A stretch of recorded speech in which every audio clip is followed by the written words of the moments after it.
Hello everyone.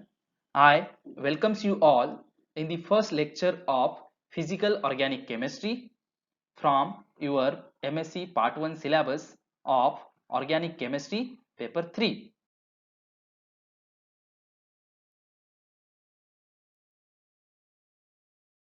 See, in the first part of this lecture, we are going to see determining mechanism of a reaction.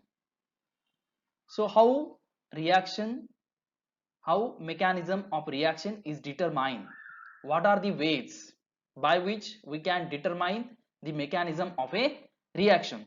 So first way to determine mechanism of a reaction is, see, product analysis.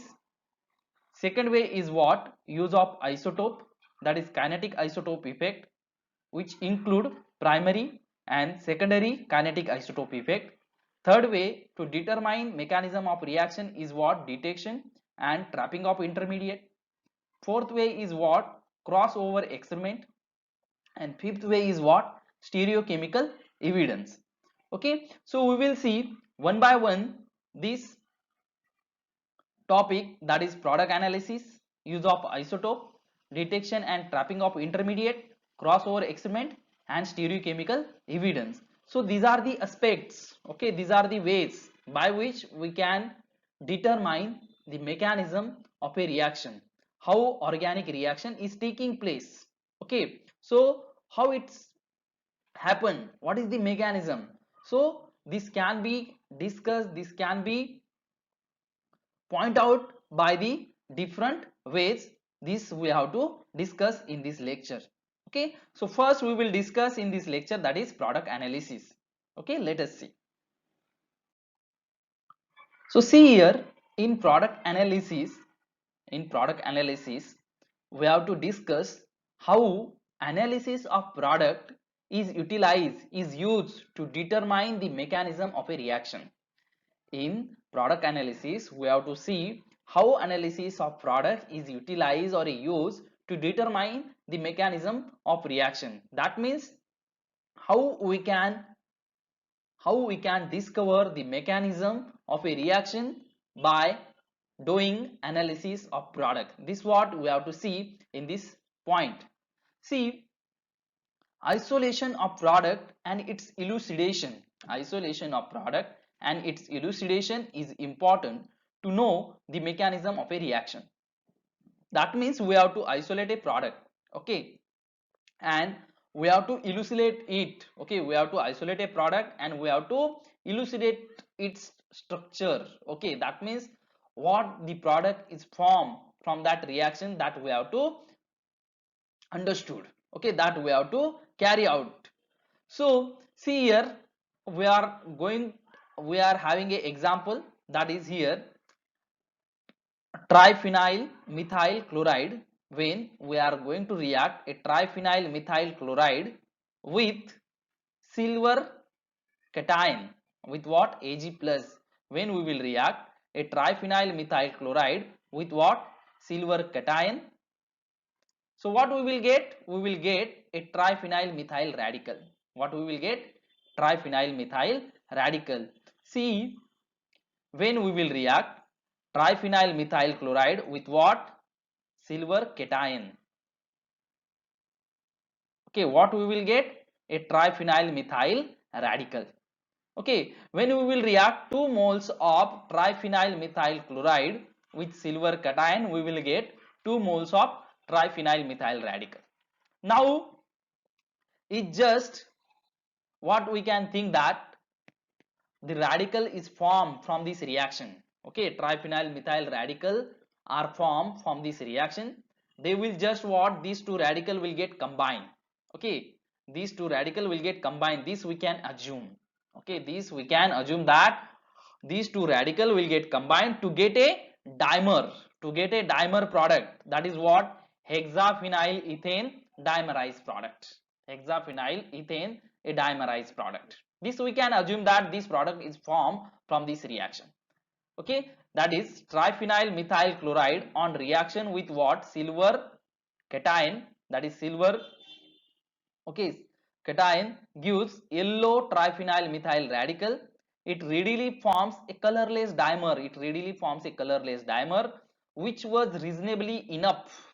Okay, which was what? Reasonably enough, assumed to be hexaphenyl ethane with 30 aromatics hydrogen atoms, with 30 aromatic hydrogen atom. Okay, see, each ring carries 5 hydrogen.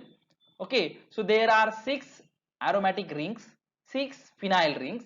So 6 into 5, that is 30 aromatic hydrogen should be there. Okay, so this reaction was carried out. I would like to tell you that this reaction was carried out in the year of 1869 around. Okay, and at that time NMR machine or NMR instrument was not discovered, and at that time chemists have assumed that the reaction of triphenyl methyl chloride with silver cation will give what? Hexaphenyl ethylene, hexaphenyl phenyl ethane. Okay, they have just got a solid product and they have assumed that this will be what? Hexaphenyl ethene. Now after a discovery of NMR in 1940, 1950 and around, okay, in 1960 someone, around the 1960 someone have carried out NMR of this product. Okay, they just carried out a NMR of this product and they found something interesting. This what we will see. Let us, what they found, just we will see in next slide. Let us see. See here, in the mechanism that we will discuss. See, after nearly 70 years, someone did the NMR spectrum of product and it showed that there are only 25 aromatic hydrogen. There are only 25 aromatic hydrogen, 4 are dienic, okay, and 1 is what? Saturated. See, these 4 hydrogen are what? Aromatic hydrogen, sorry, dienic hydrogen. These 4 hydrogen atoms are what? Dienic hydrogen, isn't it? And this one is what? Saturated. Okay, see the blue hydrogen, this blue hydrogen is what? A saturated hydrogen. Okay, and these 5 5 10 and this 15 25 are what? Aromatic hydrogen. There are just 25 aromatic hydrogen, 4 are dienic hydrogen and 1 is saturated hydrogen. Okay, so NMR clearly tells that the product formed by the reaction of triphenyl methyl chloride, product from the reaction of triphenyl methyl chloride with what? Silver cation is not hexaphenyl, is not hexaphenyl ethane, is not hexaphenyl ethane. This what NMR shows. That means by the analysis of product, okay, we have just analyzed the product. What product? That solid product we have analyzed after 70 years, that the chemists have analyzed after 70 years, and they have found that product is having 25 aromatic hydrogen, 4 are dienic, that is alkynyl hydrogen, and 1 is saturated hydrogen. So what is the mechanism of this reaction? So what is the mechanism of this reaction? Mechanism of this reaction is what? There will be a what? See, this radical will form a double bond here in this position, isn't it? Then this pi bonding electron, okay, will get shifted over here, and this pi bonding electron will get shifted over here, okay, to form what? Such type of radical. This type of radical will get formed. Okay, that means one of the triphenyl methyl radical will get rearranged to form such type of rearranged radical. One of the triphenyl methyl radical will get rearranged to form such type of radical. Now this rearranged radical will get combined with what? Will this triphenyl methyl radical, rearranged triphenyl methyl radical will get combined with what?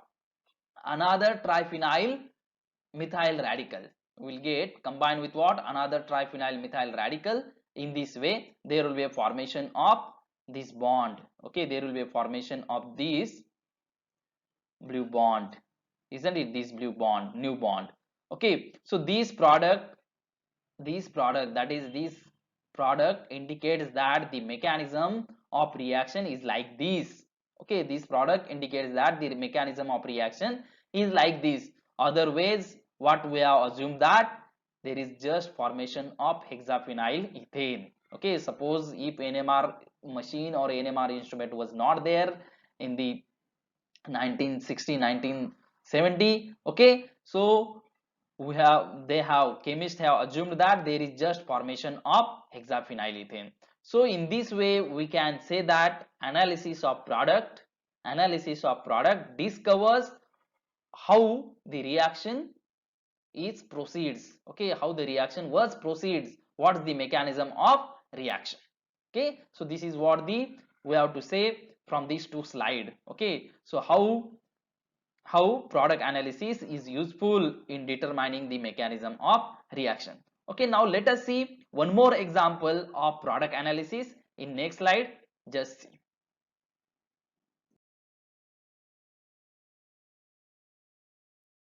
We are having a one more example of product analysis, how product analysis is used in determining the mechanism of reaction.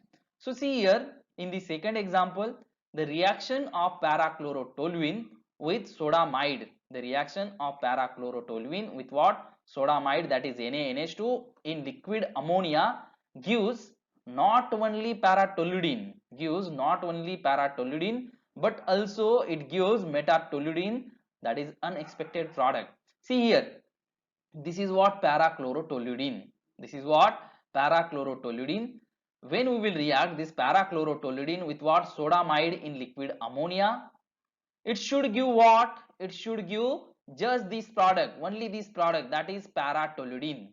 Okay, how? So we know Na is what? Na plus, NH2 is what? NH2 minus. So NH2 minus will attack on this carbon atom to which this chlorine atom is attached, and there will be what? Displacement of this chlorine. There will be what? Displacement of chlorine. Okay, like this NH2 minus will attack on this carbon atom to which this chlorine is attached, and there will be what? Displacement of chlorine. So we should get what? This product, expected this product, paratoluidine.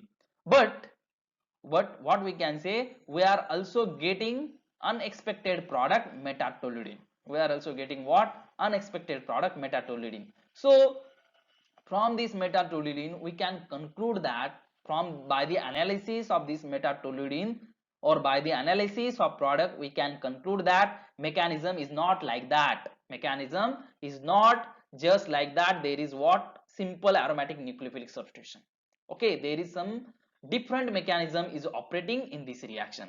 Okay, so by a simple aromatic substitution reaction, metatoluidine cannot be obtained by a simple aromatic substitution like this. Okay, metatoluidine cannot be obtained from parachlorotoluene, and it either must be formed from parachlorotoluene via a different pathway. So this metatoluidine, it must form from another pathway. That what we have to see. Let us see in next slide.